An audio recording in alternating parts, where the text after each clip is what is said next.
Վանգայի մարգարեությունը Եգիպտոսում թաքնված է ինչ-որ բան, որը կփոխի մարդկության ճակատագիրը։ 20-րդ դարի ամենաառեղծվածային եւ քննարկվող պայծառատեսներից մեկը Վանգան թողել է բազմաթիվ մարգարեություններ, որոնք մինչ օրս հուզում են հետազոտողների եւ էնթուզիաստների մտքերը։ Նրա կանխատեսումների թվում է հին Եգիպտոսի եւ այլ մոլորակային քաղաքակրթությունների հետ կապված մեկը։ Ավակ պայծառատեսի խոսքով տիեզերքից եկած այլ մոլորակայիններն էին եգիպտական բուրգերի իրական ճարտարապետները։ Հին եգիպտացիների հետ միասին նրանք ավազի տակ թաքցրել էին այնքան նշանակալի մի բան, որ դրա հայտնաբերումը կարող է արմատապես փոխել ողջ մարդկության ճակատագիրը։ Վանգան պնդում էր, որ իր տեսիլքներում տեսել է 4 երկվորյակ՝ 2222, բայց սա կարող է լինել ցանկացած ամսաթիվ։ Օրինակ 2026 թվականի մայիսի 22-ը պարունակում է 4 երկվորյակ։ Նա այս թիվը համարում էր առաջիկա իրադարձության խորհրդանիշ, որը կդառնար պատմության շրջադարձային կետ։ Նրա խոսքով խոսքը նյութական գանձի մասին չէ, այլ գիտելիքների, որոնք կարող են մարդկանց բացահայտել աննյութական աշխարհի եւ տիեզերքի գաղտնիքները։ Հին տեքստերը, ըստ տեսանողի, պարունակում են կոդավորված տեղեկատվություն, որը եթե ճիշտ վերծանվի, մարդկությանը թույլ կտա հասնել զարգացման նոր մակարդակի։ Ջրերը կհեռանան, սրբերը կհայտնվեն մարդկանց առջև, եւ կյանքն ինքնին կվերափոխվի անճանաչելիորեն։ Վանգայի զարմուհին Կրասինի Ռաստոյանովան իր հուշագրություններում պատմել է, որ տեսանողը բազմիցս փորձել է հետ պահել արկածախնդիրներին եւ գանձ որոնողներին այս արտեֆակտը գտնելու փորձերից։ Վանգան բացատրել է, որ պարզապես գթացուն ունենալը երջանկություն չի բերի։ Իրական արժեքը դրա էությունը հասկանալու մեջ է։ Առանց պատշաճ հոգևոր եւ գիտական պատրաստվածության մարդկությունը ռիսկի դիմում ոչ միայն չօգտագործել նվերը, այլև անդառնալիորեն կորցնել այն։ Այս նախազգուշացումներին չնայած, առեղծվածը շարունակում է գրավել տարբեր երկրներից հետազոտողներին։ Որոնումները հատկապես ակտիվորեն իրականացվում են Բուլղարիայում, Սերբիայում եւ Հյուսիսային Մակեդոնիայում։ Այս էնթուզիաստները խմբեր են կազմում, ուսումնասիրում են հին ձեռագրերը եւ փորձում են համեմատել Վանգայի տեսիլքները իրական հնագիտական գտածոների հետ։ Եգիպտոս, բուրգեր եւ այլ մոլորակայինների ներգրավվածության վարկածները։ Այն միտքը, որ Գիզայի բուրգերը կառուցվել են այլ մոլորակային տեխնոլոգիայով, նոր չէ։ Այս տեսության կողմնակիցները մատնանշում են կառույցների կողմնորոշման զարմանալի ճշգրտությունը դեպի գլխավոր ուղղությունները, ներքին անցումների բարդությունը եւ քարե բլոկների հսկայական քաշը, որոշները կշռում են ավելի քան 70 տոննա։ Ժամանակակից ինժեներները ընդունում են, որ նույնիսկ այսօրվա տեխնոլոգիայով նման կառույցների կառուցումը կպահանջեր անհավանական ռեսուրսներ եւ ժամանակ։ Իր մարգարեություններում Վանգան պարզապես չէր կրկնում տարածված վարկածները։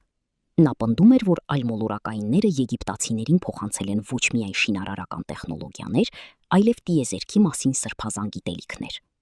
Այս գիտելիքները գրանցվել են հատուկ գրիչների վրա կամ կոդավորվել են խորհրդանիշներով եւ տեքստերով, որոնք մինչ օրս չեն վերծանվում։ Կրկին նշեմ, Վանգան հատուկ ուշադրություն է դարձրել 2000-2022 թվերին։ Նա պնդում էր, որ եթե որևէ իրադարձություն նախատեսված է 2000-2022 թվականին, ապա այն տեղի կունենա այդ ժամանակ։ Այլ կերպ ասած, հիմա այդ ժամանակին սպասելու կարիք չկա։ Այս պնդումը համահունչ է պատմության կարևոր պահերին նախապես որոշվածության վերաբերյալ ընդհանուր համոզմունքին։ Վանգելիա Գուշտերովայի խոսքով մարդկությունը պետք է հասունանա հասկանալու համար, թե ինչ է թաքնված Եգիպտոսի ավազներում։ Եթե արտեֆակտը գտնվեր ավելի վաղ, օրինակ 19-րդ կամ 20-րդ դարերում,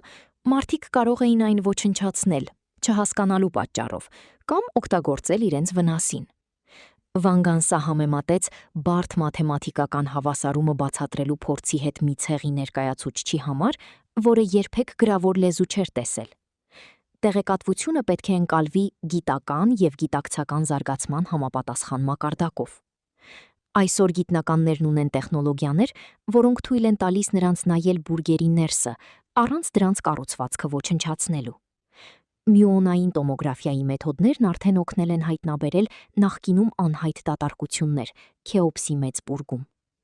Սակայն այս հայտնագործությունները դեռևս չեն հանգեցրել այն գանձի հայտնաբերմանը, որի մասին խոսում էր Վանգան։ Հնարավոր է, որ սա ֆիզիկական առարկա չէ, այլ գիտելիքների ամբողջություն։ Որոշ հետազոտողներ ենթադրում են, որ հին տեքստերը կարող են պարունակել տեղեկատվություն հակագրավիտացիայի սկզբունքների, նոր էներգիայի աղբյուրների կամ նույնիսկ այլ աշխարհների հետ հաղորդակցվելու մեթոդների մասին։ Իրոք, այս գաղտնիքի բացահայտումը ոչ միայն տեխնոլոգիական առաջընթաց է, այլև հսկայական բարոյական մարտահրավեր։ Արդյոք մարդկությունը պատրաստ է նման փոփոխությունների։ Արդյոք բացարձակ գիտելիքների տիրապետումը կհանգեցնի նոր հակամարտությունների և պատերազմների։ Հենց սա է պատճառը, որ նա վաղաժամ որոնումները վտանգավոր էր համարում։